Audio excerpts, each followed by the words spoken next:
After a long, fun, exciting, exhilarating season, we now have a winner of Big Brother Season 27 from Chicago, Illinois. It's attorney Ashley. Ashley, congratulations! Thank you so much. I really appreciate it. It is a surreal feeling, that's for sure. Well, first of all, have you had any sleep? Could you even sleep?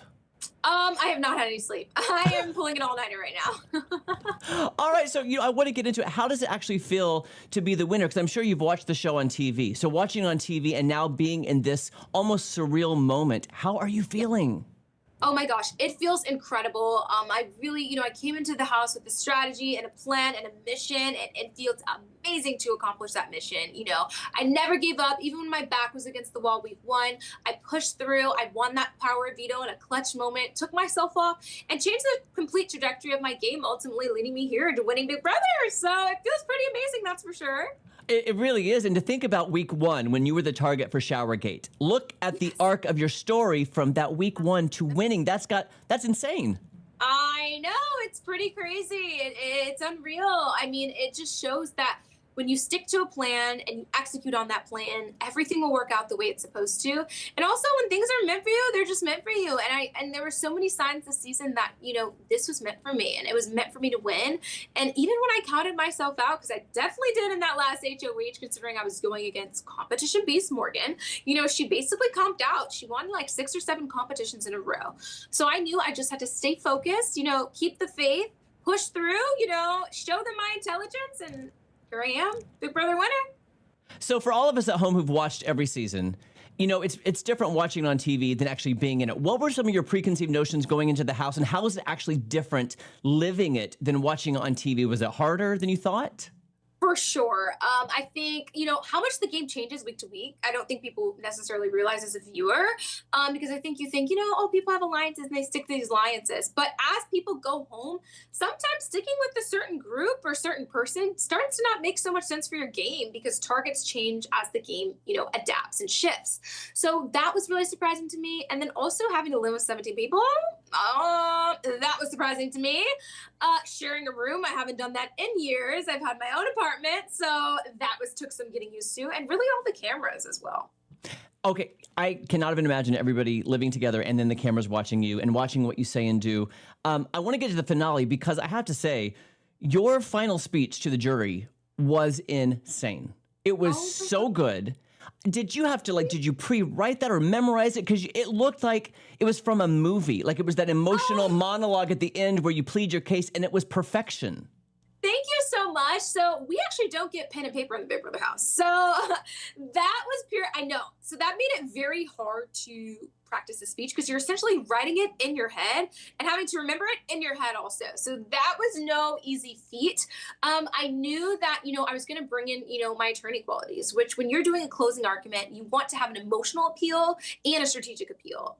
That usually is what aligns the most with a jury. And so I used that strategy in writing my speech. I wanted to appeal to people's emotional taste buds, but I also wanted to give, the true strategic points as to why I should win this game.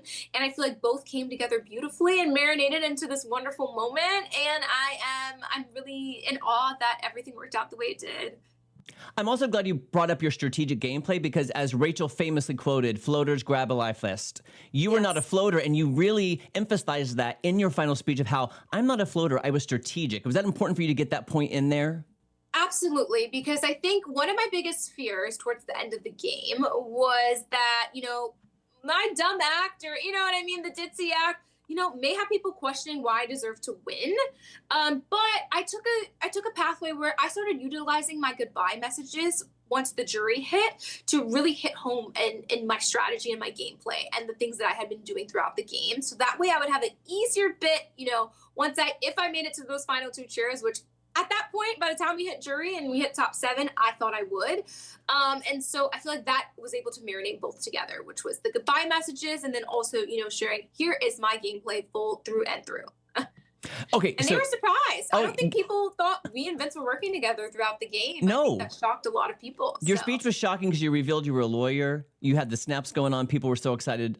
You had so many great revelations in that speech, which was amazing. Yeah. You were the very first Big Brother winner I've ever interviewed. So I've always wanted to ask a winner this. So this is the question I've always wanted to know. When you get out of the house, are you going to go back and watch the entire season? Oh my gosh, you're so 100%. I came into the game and in the game, while I was there saying, I am not going to watch the season back for a while. But now hearing all the things my parents have told me after the finale, I will be watching it back. That's for sure. Okay, good. I think you should. Too. Yeah, I've always wanted to ask if you go back and watch, because then you get to see what other people are saying that you don't hear. I think that'll be eye-opening. And have you made some true friendships in this game? Oh my gosh, I think that's why people saw in the finale. I wasn't struggling with my decision. I knew I was going to evict Morgan because she was an extremely amazing, incredible player. She was a huge threat, and I didn't feel like I could for certainly win against her. And so I think you saw in that moment just the emotions of having to evict your best friend. I mean, she was one of my best friends in the house. We will be best friends outside of the house, and she will probably be at my wedding, honestly. She is really just a gem of a person. She's a true competitor, and she was a loyal ride or die, kind of girl. And that is my cup of tea, okay? I am sipping that tea all day long, the Morgan tea. I love it. And I also made really, really great friendships with obviously my bestie, Rachel. Amy, even though she got evicted week 2, we were extremely close. Will, Ava, there were several people in this house, and I don't want to forget, people, but those are the people I definitely think for sure now, that come to mind immediately that I will be keeping in contact with. Well, Ashley, congratulations. You're the best. I'm so excited for you. I know America is excited for you as well. Cannot wait to see what you do next. Have the best of luck, and we look forward to seeing you. Thank you so much, Jeremy, and thanks for having me.